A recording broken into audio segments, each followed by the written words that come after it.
पूरी दुनिया को हैरान करते हुए हमारे देश की इकॉनमी ने 7.8% की ग्रोथ दर्ज करी है। और ये डोनाल्ड ट्रंप के मुंह पे ना भिगा के जूता मारने जैसा है, क्योंकि अभी यही व्यक्ति बोल रहा था कि इंडिया और रूस की इकॉनमी डेड इकॉनमी है, ये भद्दमराएं मुझसे क्या।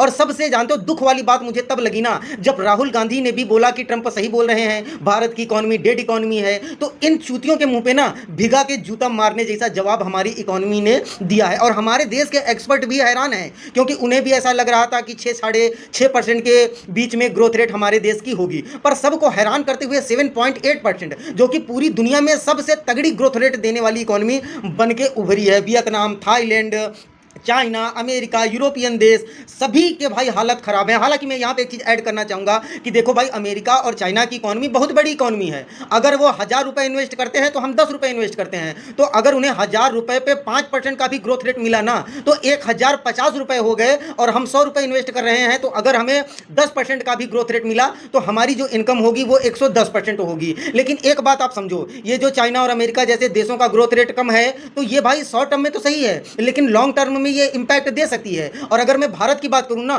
तो भारत भाई बहुत तगड़े स्पीड से ग्रो कर रहा है। हालांकि ये जो फर्स्ट क्वार्टर का ग्रोथ रेट आया है, तो इस पे ना ट्रंप के टैरिफ का कोई इंपैक्ट पड़ा नहीं है। लेकिन जो सेकंड और थर्ड क्वार्टर की ग्रोथ रेट आएगी ना, तो वो भाई 7.8% से कम दिखेगी। हो सकता है कि 7% पे आ जाए, क्योंकि सेकंड और थर्ड क्वार्टर में ना ट्रंप के टैरिफ का इंपैक्ट हमारी इकोनॉमी पे देखने को मिलेगा। अब ये बात और है कि कोई मिराकल हो जाए, जैसे मोदी जी 31 तारीख को चाइना जा रहे हैं और वहाँ पे चाइना के साथ बहुत बड़ी डील भारत के हाथ लग जाए, तो भाई चमत्कार हो सकता है। लेकिन अगर ऐसा कुछ नहीं होता ना, तो देखो भारत की इकोनॉमी को भाई झटका लगेगा। क्योंकि आज के समय में ये जो ससुरा ट्रंप है ना, ये हाथ धो के इंडियन इकोनॉमी के पीछे पड़ गया है, हमारे जॉब्स के पीछे पड़ गया है। क्योंकि इसका जो ईगो है ना, वो सेटिस्फाई नहीं हुआ। ऑपरेशन सिंदूर के बाद ये हाँ मैंने सरेंडर करवाया, तो प्रधानमंत्री नरेंद्र मोदी जी ने पार्लियामेंट में खड़े होकर बोल दिया कि किसी का भी इसमें कोई योगदान नहीं है, हमने सीजफायर किया। क्योंकि पाकिस्तानी आसिम मुनीर आके भीख मांग रहा था। तो ट्रंप को ना भाई ये सब बातें बहुत ज़्यादा लगी, उनका ईगो हर्ट हो गया। तो हर्ट हो